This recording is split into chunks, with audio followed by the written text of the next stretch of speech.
Tata Sons chairman Chandrasekaran రాజీనామా చేశారు. General body meeting కు ముందు కీలక నిర్ణయం తీసుకున్న టాటా గ్రూప్స్ 2017లో చంద్రశేఖరన్ బాధ్యతలు చేపట్టారు. 2027 ఫిబ్రవరి వరకు ఆయన పదవీ కాలం ఉంది. కానీ ఈ కామర్స్ లో నష్టాలను నోయల్ టాటా ప్రశ్నించడంతో చంద్రశేఖరన్ కు నోయల్ కు విభేదాలు వచ్చాయి. దీంతో చంద్రశేఖరన్ పదవి నుంచి వైదొలిగారు.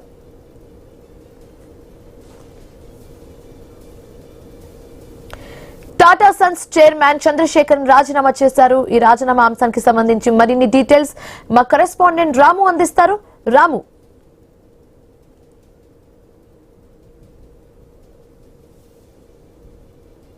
టాటా సన్స్ వార్షిక సాధారణ సమావేశానికి ముందు ఈ పరిణామం చోటు చేసుకోవడంతో ప్రాధాన్యత సంతరించుకుంది. అయితే టాటా సన్స్ ఏజీఎం ఆగస్టు 18న జరగనుంది.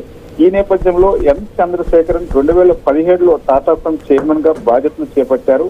దాదాపుగా 9 ఏళ్లుగా ఆయన ఈ బాధ్యతల్లో కొనసాగుతున్నారు. అయితే ఆయన ప్రస్తుతం పదవీ కాలం 2027 ఫిబ్రవరి వరకు ఉంది.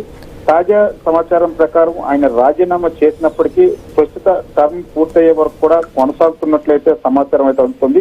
ఇక ఈ మొత్తం వ్యవహారంలో నోయల్ టాటా పేరు కూడా ప్రధానంగా వినిపిస్తుంది. నోయల్ టాటా ప్రస్తుతం టాటా ట్రస్ట్ కు చైర్మన్ గా వ్యవహరిస్తున్నారు. టాటా సన్స్ లో టాటా ట్రస్ట్ కు 66% వాటా కూడా ఉంది. ఈ నేపథ్యంలో టాటా గ్రూప్ లో కొన్ని కీలక వ్యాపార నిర్ణయాలు, పెట్టుబడులు, నష్టాలు, భవిష్యత్తు వ్యూహాల విషయంలో అభిప్రాయ భేదాలు ఉన్నట్లుగా గత కొంతకాలం కూడా వార్తలు వస్తున్నవి. ముఖ్యంగా టాటా గ్రూప్ లో కొత్త వ్యాపారాల్లో భారీ పెట్టుబడులు పెడుతున్న సమయంలో వాటి పనితీరుపై ప్రశ్నలు రావడంతో విమానయానం, బ్యాటరీలు, electronics, e commerce, semi conductor వంటి రంగాల్లో భారీ పెట్టుబడులు పెట్టడం, అదే సమయంలో కొన్ని వ్యాపార విభాగాల్లో కూడా నష్టాలు ఉండడం వంటి అంశాలపై చర్చ జరిగిందని నివేదికలు అయితే చెప్తున్నవి. ఇక్కడ ముఖ్యంగా చెప్పుకోవాల్సింది ఏమిటంటే ఈ కామర్స్ లో నష్టాలపై నోయల్ టాటా ప్రశ్నించడంతోనే చంద్రశేఖరన్ రాజీనామా చేశారనే గుసగుసలు కూడా వినిపిస్తున్నవి. అయితే గ్రూప్ లోని నష్టాలు ఉన్న కొత్త వ్యాపారాలు, పెట్టుబడుల విధానం, వ్యూహక నిర్ణయాలపై నోయల్ టాటా నుంచి ప్రశ్నలు వచ్చినట్లు కొన్ని నివేదికలు కూడా పేర్కొంటే ఈ నేపథ్యంలోనే చంద్రశేఖర్ తన బాధ్యతల నుండి